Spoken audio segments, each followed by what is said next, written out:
kidogo baina ya mwaka jana na mwaka huu. Kwa utaingia mathalan kwenye Google unatumia kompyuta, utaandika study in Saudi, utasearch, itakuja kama hivi. Kwa ukishakuja utaenda udrus fi Saudia moja kwa moja. Ukishafika kwenye udrus fi Saudia itafunguka Wizara ya Taalim na kadhalika. Maelezo ukurasa wa kwanza utafunguka kama hivi. Kwa ukitaka Kiarabu utaacha kwa Kiarabu, kama nitakavyoacha mimi. Ukitaka Kiingereza utakuja moja kwa moja kwenye Kiingereza na maelezo yatakuwa ni yale yale. Utakuja kwenye apply now au taqaddam al'an. Ukishabonyeza hapo itakuleta ukurasa huu. Kwa kuna برامج الأكاديمية، برامج تطوير المهارات، برامج الصحية والبحثية. utakuja moja kwa moja kwenye برامج الأكاديمية، utabonyeza istikshaf almazid.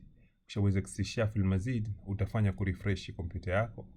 Kurefresh itakuja moja kwa moja hapa, kuna error na kadha, ndio hivyo hivyo. Kiufupi, kama bado website haijakaa sawa, ila utaendelea na tasjilu dukhul na mambo mengineyo, mathalan insha hisab au tasjil dukhul. Hii itaelezewa na video ile ya mwaka jana, nitarushia tena linki biidhnillah.